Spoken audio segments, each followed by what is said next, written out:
Le marché du bois est aujourd'hui mondial. Le bois de hêtre ou de chêne est souvent acheté directement dans nos forêts par des pays asiatiques.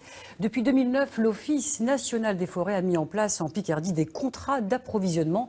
Il favorise la transformation du bois sur place. Éric Henry, Rémi Vivenot.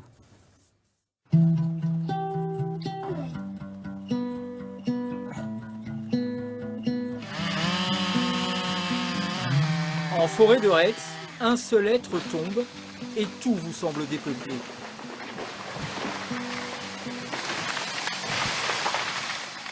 L'arbre était fourchu. Pour les agents de l'ONF, ce chantier d'abattage permet à la forêt de mieux se régénérer.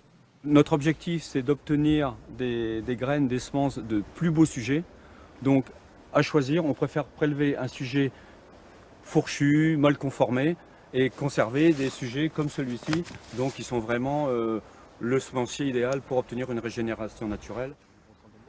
Jusqu'à 5 clients peuvent se partager un même arbre. L'agrume est destiné à une scierie locale du groupe Lefebvre.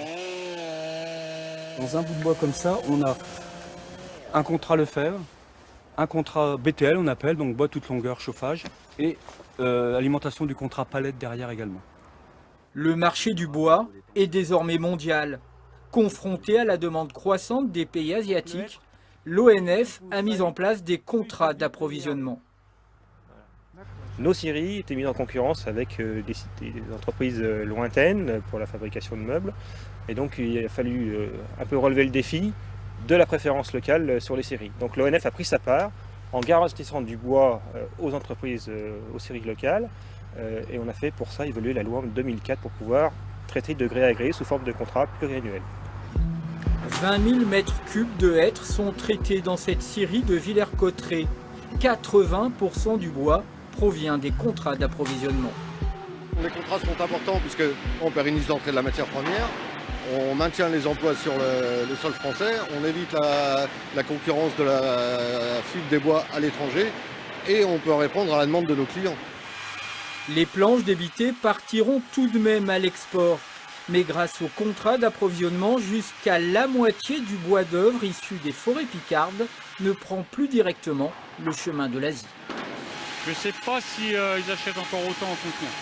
Je pense que maintenant on fait plus la première transformation en France. Déjà en faisant la première transformation, ça fait déjà un peu plus de travail pour nous en France. Ça fait de l'emploi. 50 personnes travaillent dans la dernière scierie de Villers-Cotterêts et sa menuiserie. Mais seule une petite partie du bois débité ici sera transformée en meubles. Donc on fait notamment de la petite chaise pour aller dans de la collectivité, de la crèche, maternelle et crèche. Donc petite chaise, on a du lit bébé, des barrières pour faire des parcs pour les enfants. Des porte-valises pour les hôtels également.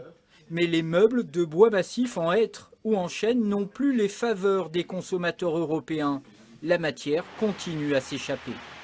Aujourd'hui, le coût de transport est vraiment peu impactant. Quand vous voyez qu'on exporte des bois en Chine, ça ne nous coûte pas plus cher d'exporter en Chine que d'envoyer du bois sur Lyon ou sur Marseille. De nouvelles filières pourraient peut-être permettre une meilleure valorisation locale de cette ressource. Des projets existent, nous le verrons demain.